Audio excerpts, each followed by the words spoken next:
My name is Amy Zimmer. I'm the Communications and Outreach Specialist at Marion Soil and Water Conservation District, and I will be the host of today's presentation.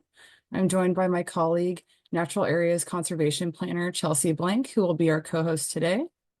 Marion SWCD is currently recruiting for budget committee members. So if you're budget-minded and looking for a way to make an influence on conservation in your community that doesn't require a rigorous time commitment, this might be a great role for you.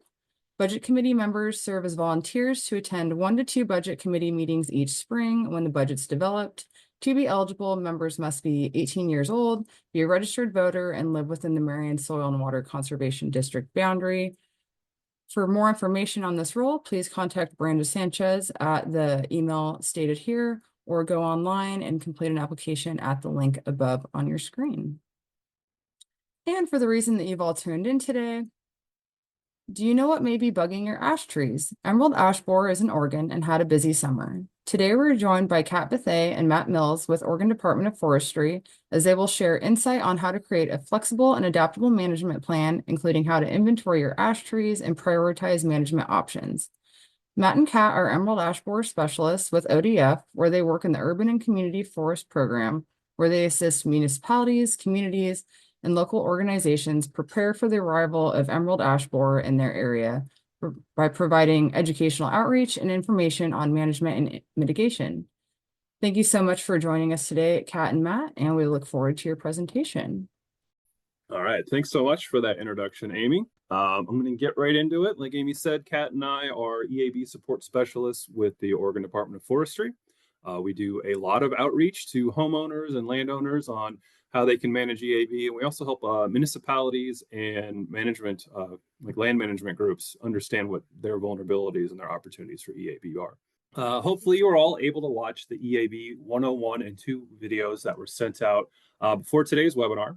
They cover the biology, where EAB is found, and what trees are affected, and how they are affected. And if, in case you weren't able to those, do a real quick introduction to EAB.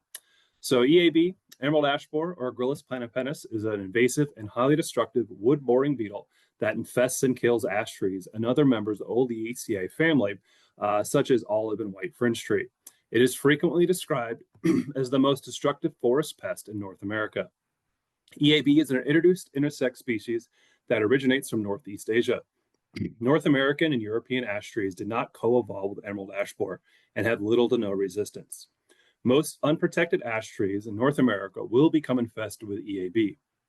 Green ash and white ash trees used to be quite common along the eastern coasts, or eastern part of the country, but they're now considered threatened and endangered species because of emerald ash borer. The adult beetles lay their eggs on the outside of the ash tree bark. Those eggs hatch and the larvae burrow under the bark, where they begin feeding on layers where water and nutrients are passed from the roots up to the leaves. As EAB populations grow, larvae will eventually girdle and kill the tree by cutting off the flow of water and nutrients. Complete tree death is fairly rapid, occurring in 3 to 6 years. In Oregon, you will commonly find ash in one of 3 sites. First, in our natural areas, which include riparian ecosystems and wetland forests. Ash are also found in urban areas, frequently as right-of-way plantings. When development comes into contact with natural ecosystems, you can get a third type, which is the wildland-urban interface, a site that resembles a riparian area, but with the risks of urban sites. What your EAB action plan will look like will vary greatly depending on which type of land use you have, your current needs, and your long-term goals.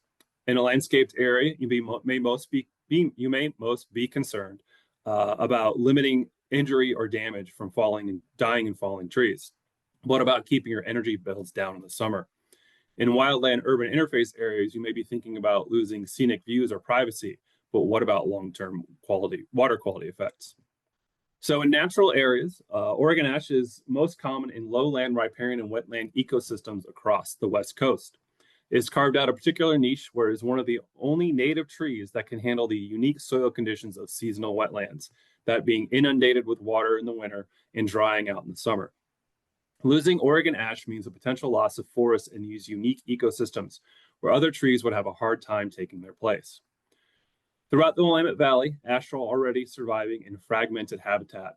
The picture on the left there shows a pretty typical scene where an ash forest and riparian area have been slowly picked away by agricultural land, or possibly even housing developments, and have left the riparian ecosystem fragmented and highly vulnerable to disturbance. Also, Oregon ash is an important resource to indigenous peoples of the Pacific Northwest. He uses it in woodworking, creating tools, boats, canoe paddles, and medicinal purposes. Riparian ecosystems are an important part of our communities. How many people here like going hunting or fishing? How about just drinking clean water? Is that important to anybody here? All of these are impacted by our riparian area buffer zones, as we see in this picture here. Some important functions of these riparian buffer zones are to increase or reduce excessive nitrates from leaching from agricultural fields into waterways. They help sequester carbon. They increase wildlife corridors, and they create habitat for fish, and they are critical for flood prevention. Oregon ash are highly adapted to these flooded conditions, so they tend to grow very close or even within these waterways.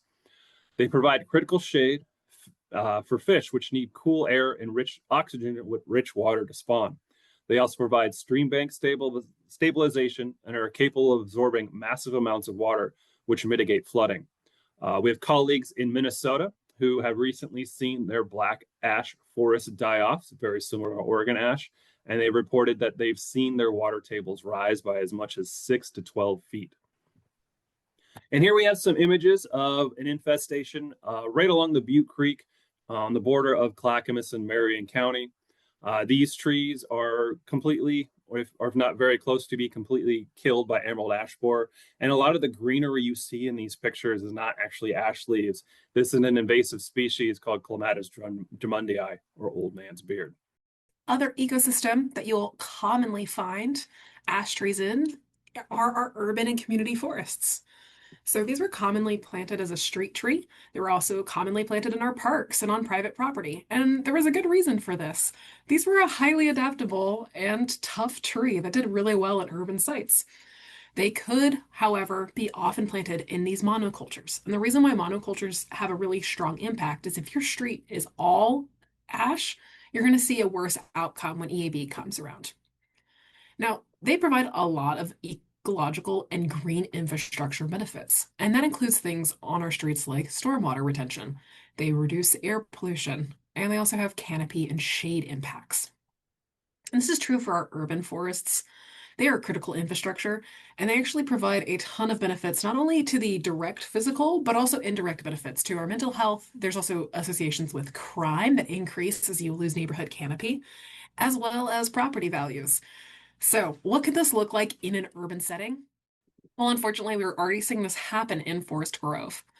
And so Forest Grove, this was a beautiful street right across the way from Highway 47. And this is the course of one day and how much this neighborhood changed. So this was in 2024. And when we had discovered EAB in this neighborhood, it was too late to take preventative action. And we're going to talk a lot about how to time your actions so this doesn't happen to you. This neighborhood got immediately louder. It has way more noise pollution from the highway, as well as speeding from people who are taking off ramps, and they're not slowing down as much because they don't have that cue that it's a neighborhood street. Now, it has been replanted, but it's going to be decades before these tiny new resilient trees get to be the size and replace the canopy that we have lost. What do we do for management actions? We're going to talk a little bit about how to create your action plan, what your options are, how to develop your plan so that it is responsive to EAB infestations, and some considerations you should take in natural areas. If you live in Marion County, almost every one of you is going to be within at least this ready bucket. And when we're talking about this, we try to use the same language around wildfires, ready, set, go.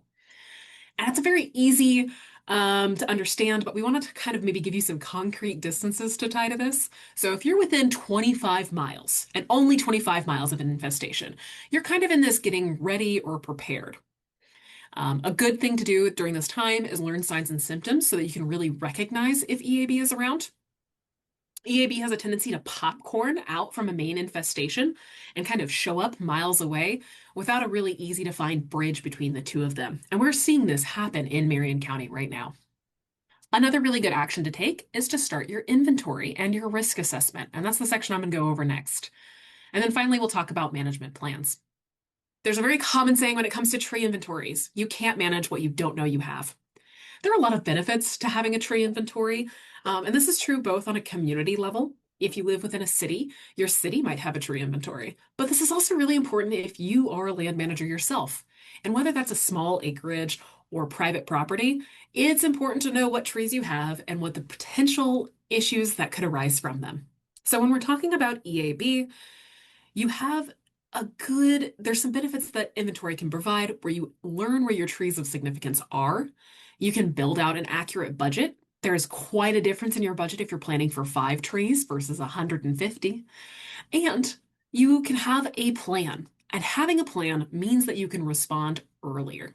And the earlier you can respond, the more management options are going to be available to you, and you're not going to be stuck in the same situation that street and forest grove was. We're going to cover management options in the next section. Now, the photo on our left actually shows our website, OregonEAB.com, which we've kind of designed as a one-stop shop for all things EAB in Oregon. You can access some inventory plans here, and I have them separated both by urban areas, which is a really good category for those of you who maybe live within city limits and you're managing trees just in like a small landscaped front yard. I also have resources for those of you who are been like more of a natural area or that wild and urban interface. This is the one that I would recommend if you are managing multiple acres or if you're managing a more riparian habitat.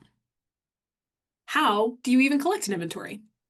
First, you're going to want to select a method that best suits your property, the amount of trees you have, and your management goals. For example, if you have a very large acreage, you're going to want to be a little bit more selective, and you're maybe not going to do a tree by tree inventory. If you only have a few trees, you could potentially tag and capture every single tree. If managing only a few, a paper map of your property with locations just noted on it may work for you. I will say that the more trees you manage, using a digital tool will be helpful. There's a lot of free GPS tools that you can use to keep track of locations, and that will help you collect more detailed data. There's some good data to collect regardless of how you're collecting. One is location. GPS coordinates of where your ash trees are is ideal. Size of tree is also very important. The bottom photo here actually shows a specialty tool called a DBH tape. And the DBH tape here actually will measure your diameter of your tree instead of measuring a circumference. And this is really helpful for if you are talking to an arborist or a contractor and you really want to get an accurate estimate of budget. They are going to want to know the size of your tree. However, you could also just take a flexible tape measure and measure just the straight circumference. Just tell them which one you've done. And finally, you're going to want to measure and note if the tree is within distance to your home, a barn, or a fence, or any other important infrastructure. For these trees, you may want to speak with an arborist about them to determine your risk. There is a special certification of arborists called a Tree Risk Assessment Qualified Arborist, and that is particularly the amount you want to go to. They can give you a time frame, and they can give you some suggestive actions potentially. My pro tip on this, by the way, it is much easier to wait on your inventories and do this in the late spring when the trees have fully leafed out. And EAB 102 does talk about how to identify ash trees. So for any of you who are curious about that, we have a guide on that as well. So aside from our website, there are other resources, including, of course, your beautiful soil and water district. We absolutely love working with Marion SWCD, and they are a great addition. Another option is talking to your local OSU Extension office, for those of you who might be very connected with them. And also, we have a tool called the Emerald Ash Borer Decision Tree. This is a QR code that you can scan that will take you directly to it. But this is probably a tool I'd recommend if you're only managing a couple of ash on your property. I also want to note that if you live within city limits, you may also need to check with your municipality to see if there are any permits required for your management actions. And then Matt's going to talk about the next step in creating and developing an action plan. The next stage in your EAB action plan is the set stage, which goes into effect when the EAB has been detected by about 10 to 25 miles from you. And it's time to start putting your plan into place. We're going to discuss management options in the coming slides, but at this point, you should be talking to your neighbors about their plans and how you can work cooperatively. Contractors will also often provide discounts when they're able to work on multiple neighboring properties at the same time. As Kat mentioned, working with your local soil and water conservation districts and your watershed councils, because their staff have knowledge and experience to help you guide you as you implement your plan. And finally, depending on your desired outcomes, you're likely going to generate a lot of wood waste. Connect with your local networks to find out how you can put that wood waste to use. You may be able to recuperate some of the financial costs associated with implementing your plan, and we'll cover this later, but there's also a quarantine on ash material coming out of infested counties. All right, so here are your management options. Kind of falls into 3 categories. And any of these might be appropriate depending on your land use type, the size of your trees, their health, location, and the value of their value to your ecosystem and community. Just broadly, removal and replacement allows for progressive canopy management. You'll want to define criteria for movement.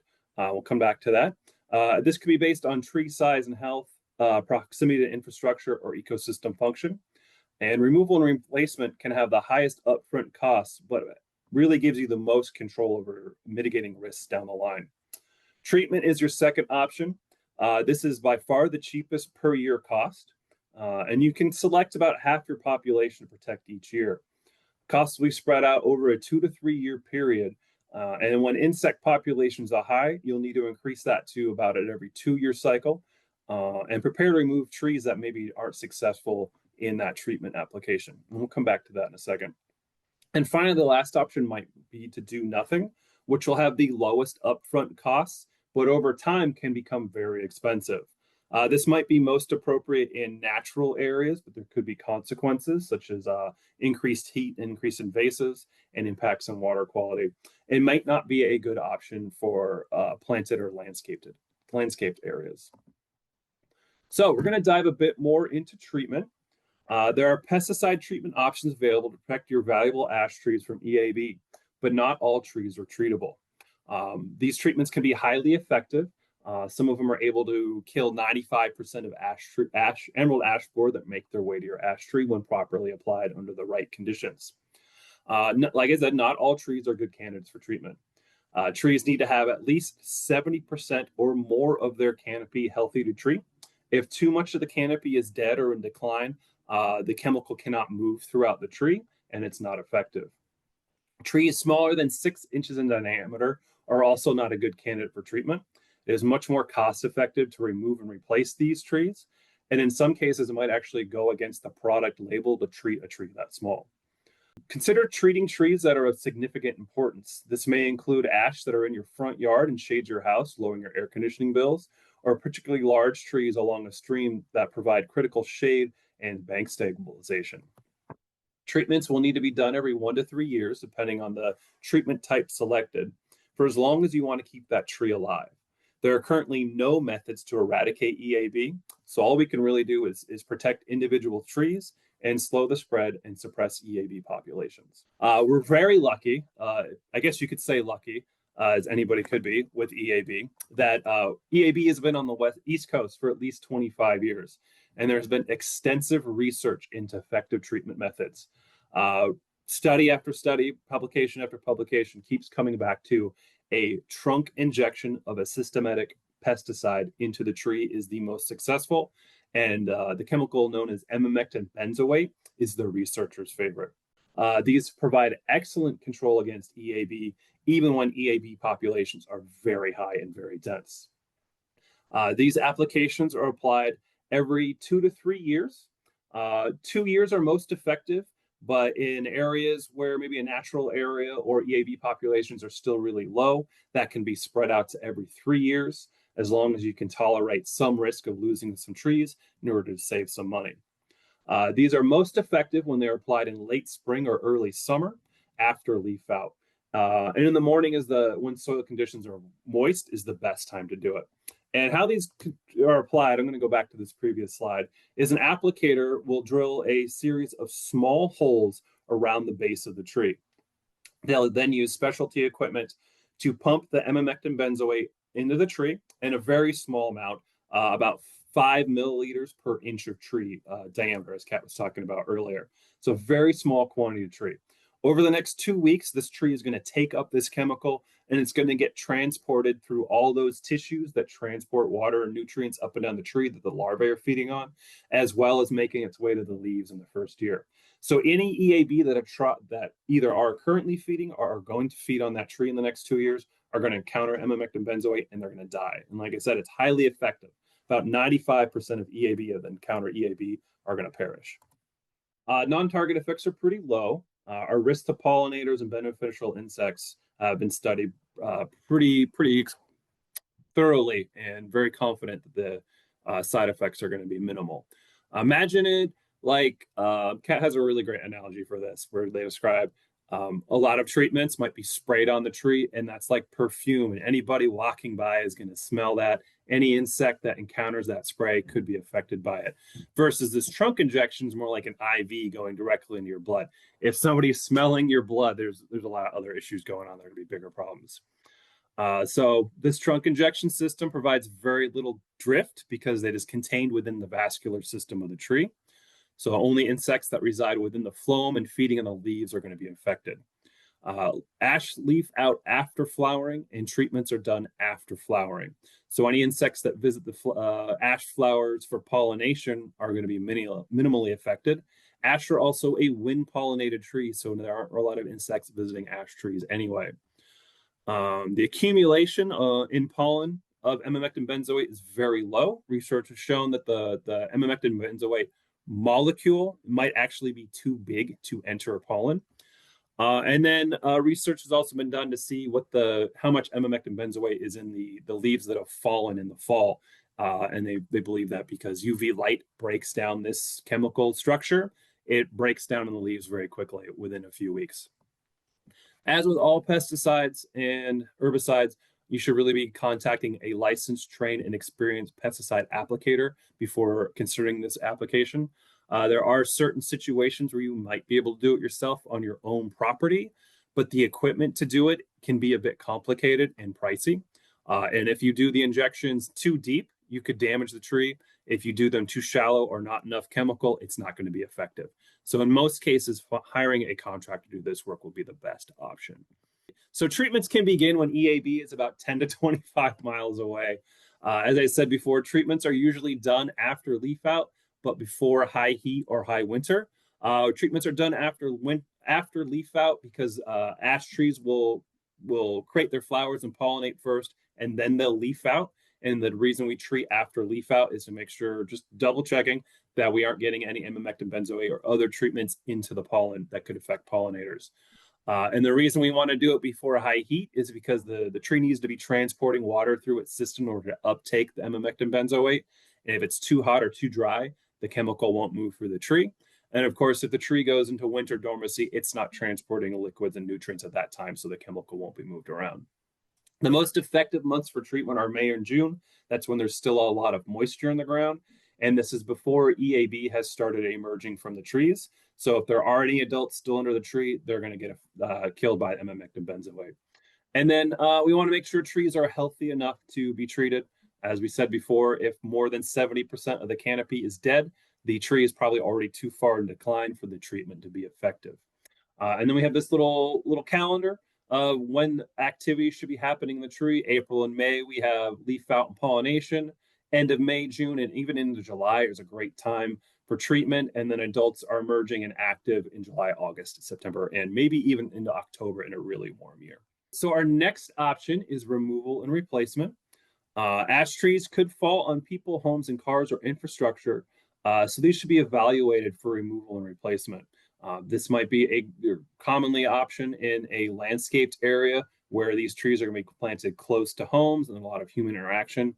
In a natural area, you might want to be more selective about your removals and replacements. Things that are overhanging barns or bridges or areas where you're very active could be a good option for removal or replacement. Some ash trees that you may want to consider for removal or replacement include those that are already damaged from heavy storm damage or possibly a car strike, so they're not healthy to start with. Those whose canopy is already less than 70% are probably already declining and should be removed. And trees that are planted in poor locations that either block lines of sight for traffic or in areas that are too small for the tree to have a healthy root structure. And of course, trees that are under 6 inches in diameter are also not good candidates for treatment, and it'd be fairly costly to remove and replace these small trees early. Ash trees are known to become extremely brittle as they die. For their own safety, arborists are not allowed to climb trees with 30% or more of canopy decline. That's because the joints will break as the climbers are in the tree. Special equipment like lifts and bucket trucks will need to be brought in order to remove these poor health trees, which can double or triple the cost of removal. Removal and replacement will have the highest upfront costs, but also give the owners the most control over risk. And removals can be planned ahead of time before EAB arrives, so you can stretch out these costs of removals prior to whereas if you wait till EAB to arrive, you'll have to do them all at once. Remove trees with appropriate alternatives and increase diversity of the stand.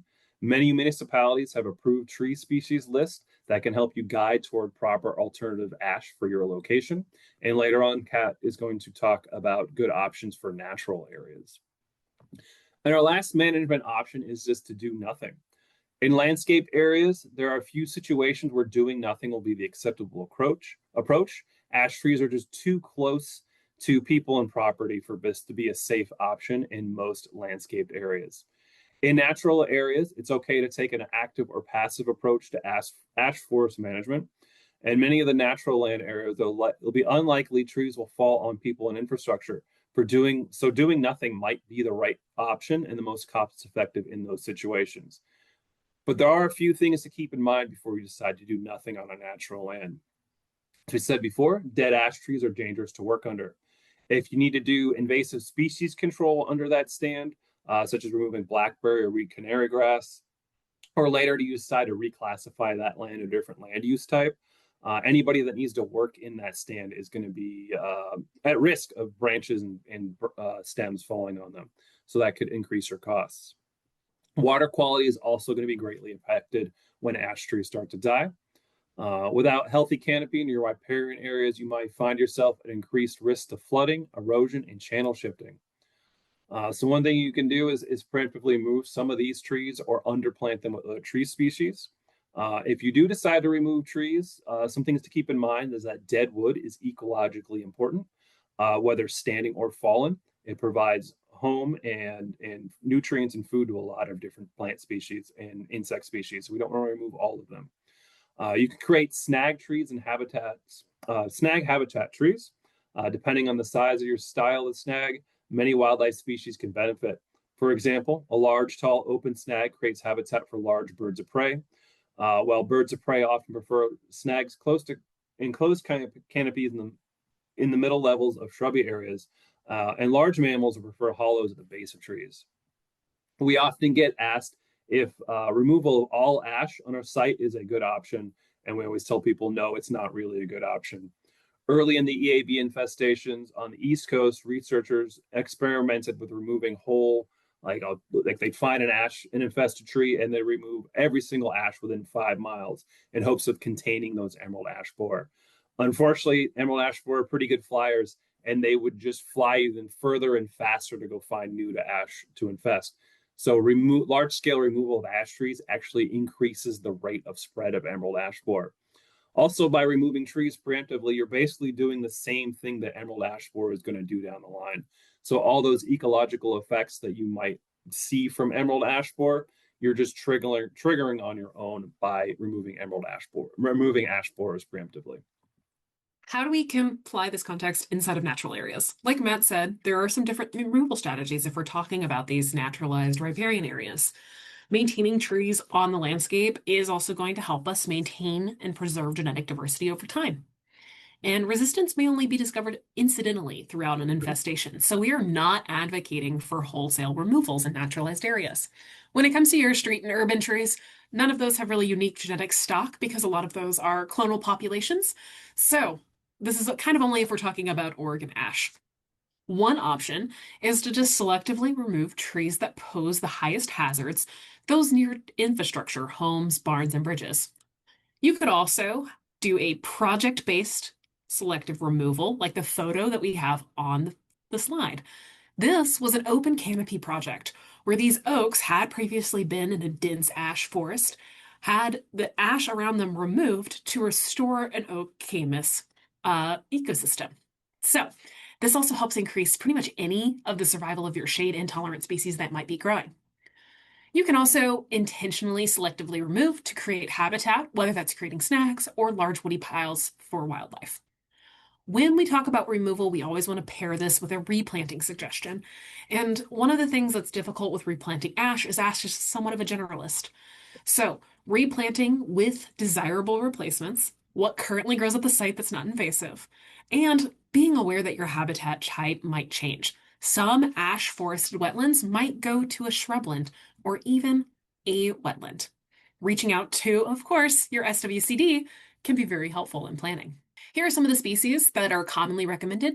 These are pulled from 2 different resource documents as well as some expert opinions, but we have them kind of divided up by their clay soil and whether or not you have a very heat prone site. One thing that we have found in the Midwest is that over time, ash wetlands have a very difficult time in keeping in their same climatic zone. So as the ash canopy, especially if it's ash over canopy, disappears, you often get a site that is much warmer than it previously had been.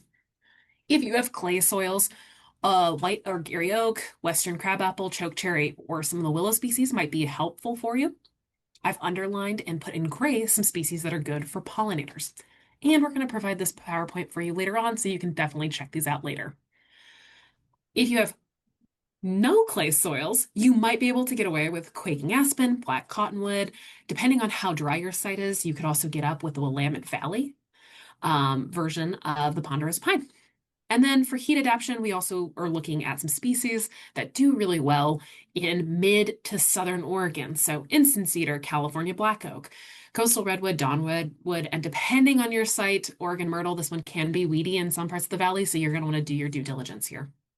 Okay, we have made it to our final action plan stage. What if you are within an immediate proximity to EAB? We define this as with being within 5 to 10 miles. Some of you that especially are in kind of the northeastern portions of Marion County are going to be in this category, unfortunately. It doesn't mean that it's too late to begin your other kind of management factors, but you're actually going to want to prioritize keeping an eye out for signs and symptoms of EAB. This is also a really good time to continue to do your management plans. If you have not created your inventory yet, sometimes you can do kind of a part and parcel where as you discover an ash tree, you make a decision about what to do with it. And then you move on to your next one and you're kind of doing them overlapping. It can be a little bit more complex to do, but remember at the end of the day, taking any action is better than no action at all. Why should you prioritize? Well, using all 3 of our methods to maintain your ecosystem and community benefits will be beneficial. This is kind of the worst case example, right? This is if you just do nothing. And you're seeing here kind of the top is like the before EAB and then the bottom is after. You're going to have full canopy loss. Your invasives are going to increase. I should have doodled in just like a wall of blackberry on the bottom here. And working in the area becomes a little bit riskier, right? We have standing dead trees. You have all of these invasives around. You're going to have water quality impacts, and you're having that habitat loss, those heat increases, and decreased fish health. However, next slide, Matt. If you take any actions at all, what you could do is you could, especially if you get to take those preemptively, have maintained some of those ecosystem and community benefits. And this is really important because you can see here we've collected 2 of our overstory trees that were in good condition. Those are the ones with little golden shields on them. Those have treatment. You haven't lost all of your canopy, right? Those anchors are still in place as you gradually replace some other species. In this example, we've underplanted with some new resilient species that are going to tolerate their new conditions. And also we've still maintained the stream bank structure. So there are other values as well for prioritization. When EAB comes to your area, and unfortunately it is not an if, it will be a when, it can take several years for you to notice the impacts. If you wait until you see signs, you're going to probably be responding to it too late. So in the first 3 to 5 years of an infestation, EAB remains at a very low population, and you're not going to notice high ash mortality. However, the EAB population will grow exponentially, and as it rapidly grows, you're going to have ash mortality and health impacts also rapidly increase. So if you're kind of waiting for like, I'm going to wait till my trees start showing ill health, it's going to manage you. Preparation is also a little bit more cost effective. It's a little bit cheaper to go ahead and manage your invasives before they take over. Likewise, you have more options with your ash trees if they're all not dying and fully dead. And collaborating with your neighborhood and your community really helps you space out some of these costs. It's a lot more cost effective for you to hire an arborist to come treat all 20 trees rather than on a one by one scale in your neighborhood. And those kind of collaborations do take time to build. All right, I believe Matt's going to talk next about quarantine. There is a great question in here that we're going to be addressing at the end of the slideshow. Thanks, Kat. So when even before emerald ash borer was discovered in Oregon, the state started making plans how it would use administrative controls to help slow the spread of EAB. So as we mentioned before, we can never eradicate EAB, but there's a lot of things we can do to slow how fast it moves throughout the state and give our other communities that haven't been infected with EAB time to start implementing these management actions we've been talking about. So one of the tools they created was a quarantine for emerald ash borer and ash material. What this quarantine basically says is that anywhere emerald ash borer is found, any county, once it's confirmed, that county will become part of the quarantine area. And the current quarantine consists of Washington, Yamhill, Marion, Clackamas, and Multnomah counties. Those are the 5 counties that we've discovered EAB in. So ash material from those counties cannot leave those counties unless it meets some pretty strict guidelines. And this is true for any ash material except for leaves and seeds, because those are the only materials that can't contain emerald ash borer. So specifically logs, arborist trimmings, things like that. This is what it applies to. One of the most common things you can do to comply with the quarantine is to chip material to less than 1 inch by 1 inch in any 2 directions.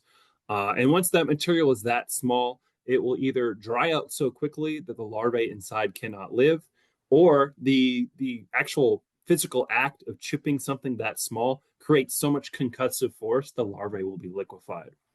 There are other methods to treat wood material as well, such as removing the last outer inch and bark of the tree, heat treating to 160 degrees for at least 60 minutes, or processing it into a secondary material, such as pulp or fiberboard or something along those lines. So if you are interested in transporting material outside of the quarantine zone, you want to make sure you go to the Oregon Department of Agriculture's Emerald Ash Borer page and make sure you understand the quarantine. You might need to enter a compliance agreement with them in order to move material. The quarantine also suggests that ash material kind of just be left where it is in the summer months when adults are active. But October through April 30th, that is the best time to work on EAB on ash trees, whether it's pruning or removals, or if you're moving material within the county, that's the time to do it. In those summer months, the adults are active. You never know when somebody could be pruning a tree in your front yard. Your arborist goes to get in their truck and they don't realize they have an emerald ash borer that's worked itself under their collar. They drive home to Eugene and they're bringing emerald ash borer in them. So that's why that guideline exists. So what are some things you can do right now, even if you're not in an emerald ash borer area, to slow the spread of EAB? Well, the most important thing you can do is not move firewood. We didn't show that map, but EAB jumped from Colorado to Oregon in a distance of, I believe, over 2,000 miles. And we think it did that through somebody moving infested wood from the Midwest into Oregon and not burning it right away. That wood probably sat over the summer. An adult or several adults probably emerged from that wood, and that's how we got emerald ash borer in Oregon. We don't want to repeat that process. We don't want somebody in the Forest Grove area collecting firewood from their neighbor's yard or something like that, and then driving out to the coast and bringing emerald ash borer and infecting Florence with emerald ash borer. So we're asking everybody to buy it where you burn it. If you're going to go camping, try to buy your firewood within 10 miles of where you're going to burn it, because you don't know what kind of insects you can be transporting across state otherwise. The other things you can do are learn the signs and symptoms of EAB, which you can do on our website, OregonEAB.com. And Kat and I will still soon be putting out a EAB 103 video showing you the signs and symptoms of EAB. And of course, if you find EAB, make sure you're reporting it to the proper authorities or entities. There's a website called OregonInvasives.com where you can report any invasive pest anywhere in the state. And it's a valuable tool to help us slow the spread of invasive pests and plants.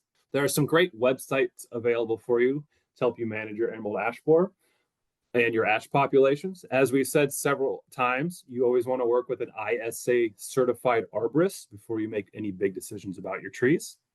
ISA stands for the International Society of Arboriculture and is the main accrediting body for tree work in North America. Arborists all over the Willamette Valley have been getting trained up on EAB and ash management for the past several years and will be well equipped to help answer your questions about tree care. Many of these arborists offer free consultations, and many of these folks also either are or work with people with pesticide applicators license and can help you with those tree injections. Another great website is Don't Move Firewood. If you're trying to communicate with your friends, family, or community about the importance of not moving firewood, there are great resources available on this site. Next up is the Oregon EAB map. This is a map created by ODA, Oregon Department of Agriculture, and Oregon Department of Forestry. You can go to this map and we regularly update it with all the newest emerald ash borer information, specifically where emerald ash borer has been detected, either through trapping, visual surveys, or reports from folks just like you. And this can give you a good idea of how close you are to emerald ash borer and where you are in your management plan. This map shows the hot pink area is where we know emerald ash borer is. The darker blue area is within 5 miles where folks should really be taking action. And that light blue is where people should be at least starting their plan, if not starting to implement it already.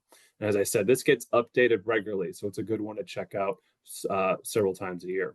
All right, well, I've been Matt Mills with Kat Bethea. We're going to take some time now to answer any questions. So if you have something that comes up later on, feel free to reach out to either the Marion Soil and Water Conservation District or us at OregonEAB.com. And I think we're going to leave up the QR code to get to Oregon EAB while we answer some questions that are in the chat. So let's see, one question we have in the chat is about trapping. So emerald ash borer traps have been placed in various locations around the communities. So how can community members access the traps to help contribute to these efforts? That's a great question, Chelsea. And I'm going to redirect them, of course, once more to reach out to their SWCD. Right now, ODF kind of handles trapping by working with our agencies, but if you have a good property with ash, you should absolutely reach out to your local SWCD, Marion if you live inside Marion's limits, or your other one, and tell them that you have a property that you would love for them to come and place a trap on. And it's not a very invasive trap. People are often very concerned that the traps will bring EAB to them, but really they only will detect EAB potentially if they are already in the area. So they're not a very strong lure. But it helps to reach out to your SWCD because they can tell you if you have a good property for trapping, if you're in kind of an area that they want to place a trap in, and they'll work on that. Yes, that's a great plug because we are actually planning to have a community science trapping workshop this spring in early May. So stay tuned for that if you really want to get involved. There's sometimes a little misunderstanding about the traps. It's not like a Japanese beetle or a spongy moth trap where it's really like bringing in a ton of these insects and reducing the local population. These traps only catch like 1 or 2 a year. They're really for helping us detect where emerald ash borer is. It's not going to help reduce the population, unfortunately. Does removing the ash trees now, especially in natural areas, so say someone is in that 25-mile zone, does removing the ash trees now help to slow the spread at all, or is it more for just mitigating the negative impacts on that property when EAB does get there? Removing ash trees prematurely will not help slow the spread. Honestly, like Matt was saying, and like I mentioned, when they tried that tactic on the East Coast, it actually increased the spread. Because if you think about it, you might take down a tree that you didn't know was infested and then drag it off to a marshalling yard. And then, oops, there's EAB in that marshalling yard now. So we really do not recommend removing trees unless you kind of have a purpose to do so. Now, of course, in urban areas, it's a little bit different because, trees that exist on our streets and whatnot might need to be preemptively removed. But for managing trees in kind of a naturalized zone, Unless you have a reason, it's better just to leave it be. We might discover a resilient tree that way, and that would be really helpful for us. Oh yeah, that would be helpful. Okay, that's a really good point. That's good to know. One other question that I get is about the use of the insecticide treatments in trees. So, is there certain areas where this shouldn't be used? I know you kind of talked about like priority trees, size, things like that, but what about like right along stream sides and waterways? Well, it can depend on which chemical treatment you're using, but we're just going to stick with emamectin benzoate since that is the most effective. ODA rules say you should not be treating if the tree is still the soil's still in a wet state. So if you can step next to that tree and remove your foot and your footprint starts filling with water, you can't treat that tree. Trees can also not be treated within 3 feet of moving water. That's because these are pesticides and they could affect any invertebrates living in the water. So you want to make sure that the chemical doesn't make its way to the water. Although once the chemical is in the tree, it's not going to make its way to the waterway. So if you treat late season, which wasn't the best practice, but you can still do it. Give the tree a couple of weeks to uptake that chemical, and if it starts raining after that, it's not going to work its way into the water system from there. And I will say, if you have any questions about emamectin benzoate, or you want to see that graph again, that timeline, we have a really great fact sheet that I will throw into the chat here. And that kind of summarizes the 25 years of research that have been done.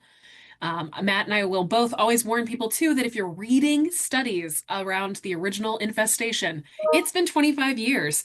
So definitely make sure you're reading data that is within the last 10 years because a lot of formulations have changed and there are new methodologies. So it's kind of helpful to keep up to date with that.